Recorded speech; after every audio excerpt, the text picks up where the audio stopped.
What's going on, y'all? Thanks for checking in with Callie. Please like, subscribe if you haven't already. So it's really early in the season. It really is. The Clippers played the Suns last night, and Kawhi and Harden was out. So it was one of those games where it's like, you're not really sure how to go or how it'll pan out. But at the same time, it's one of those situations where, the Clippers still could win because, they still have a lot of talent on the team, a lot of veteran leadership, and the Phoenix Suns are not really one of those teams I think that's really going to be, at their best this year. Even though with Green and everything there, that's fine. But I still thought the Clippers might be able to edge it out. I figured it'd be close, but it didn't go that way. But I feel like the more and more I watch Clippers games, and like I said, I know it's early, but I feel like the Clippers, unless something changes, they might have made a mistake taking in Bradley Beal. Last night, and I know he hasn't had much of a rhythm. He's been in and out of games. He played a game or two a couple games ago against the New Orleans Pelicans. He didn't look good, I believe. It's a game before that I think he played as well. But between the injuries and him not being in rhythm, it's just not, I don't know how good it's going to look future-wise, because it's starting to look like the same thing when he was with the Phoenix Suns last year.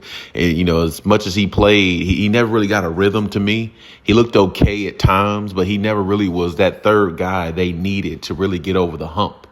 And I feel like that possibly could be the same situation here with the Clippers.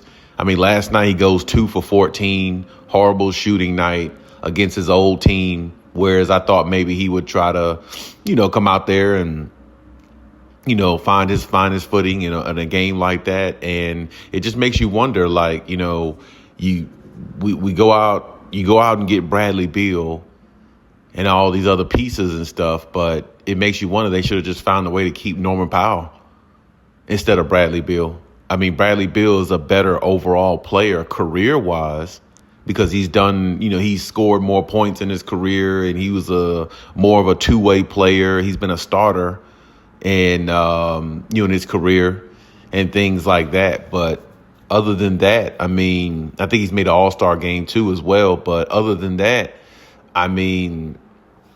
what you have to ask yourself, what is he going to provide for the Clippers in big moments? He might be able to provide some decent offense, but unless he really figures out his footing in this offense or figure out his niche and how he can implement his game with the team and make it work, this might be a failure operation.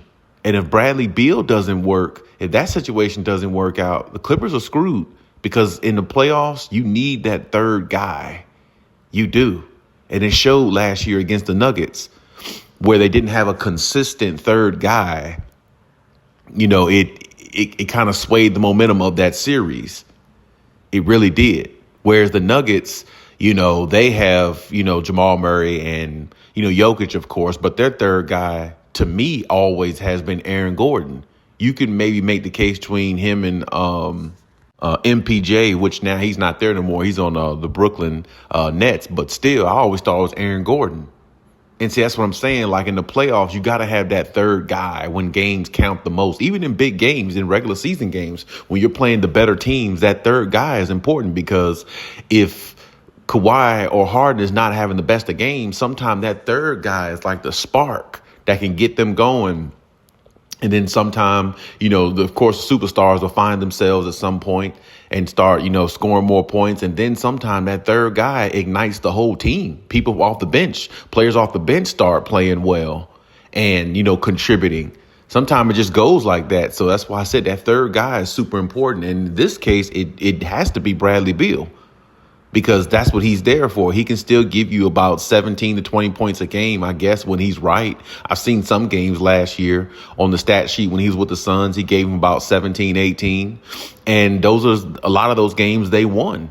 It wasn't many, but a lot of them they won. And that's the thing here. You just played the Heat the other night, and Norman Powell got his revenge on the Clippers. And it wasn't a good outing for the Clippers, but it was a very close game, 120-119. But at the same time, it was one of those situations where it's like, damn, us having Norman Powell right now, I don't think the Clippers would be 3-5 if they had Norman Powell. Because one thing about Norman Powell, he might not play that great in the postseason last year, but he does play well in the regular season. I mean, honestly, a lot of people thought, he was all-star caliber-ish, last year. The way he played, especially in the beginning of the season, before he before he got hurt a little bit or something like that, he was playing, I think he got hurt for a little while, and then Kawhi came back eventually. But even still, the point is, like, a player like him he can drop numbers.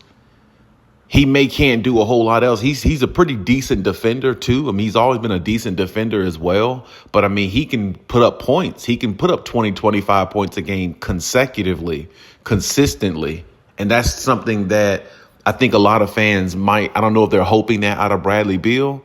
I don't know if they're expecting him to have, a lot of nights like that, but I wouldn't expect it from what I'm seeing from Bradley Beal right now. I wouldn't expect that really. I didn't expect that really from what I saw from Bradley Beal last year.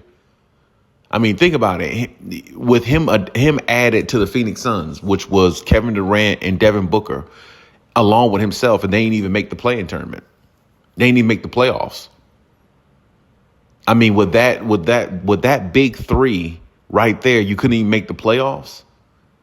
So, I mean, I'm not blaming it all on Bradley Beal, but I think if he's more healthier, and when he is on the floor, if he's more effective, I think it makes a hell of a difference. Because, I mean, we could look at Kawhi Leonard for one, even though Bradley Beal is not on Kawhi Leonard's level as a player, but Kawhi gets hurt a lot. A lot of fans say that. A lot of fans say he's always load managing and always hurt. But no matter how much load managing he does, when he comes back, he makes an impact. He looks like the exact same player damn near when he comes back. It may take him a couple of games or something like that, but he came back from major injuries and came back and looked like the Kawhi, the superstar that he is. So, I mean, there's no excuses for Bradley Beal to me.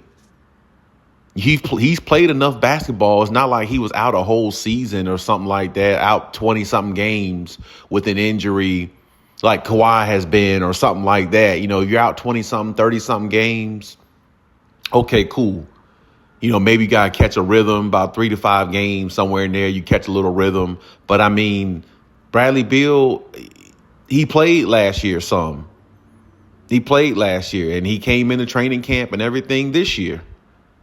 You know what I mean? So it's like you got to get more out of Bradley Beal if you want this operation to work. You got to. That's the only way this is really going to work, because he's supposed to be that third guy that the Clippers can rely on, at least to give them the 17 to 20 point range.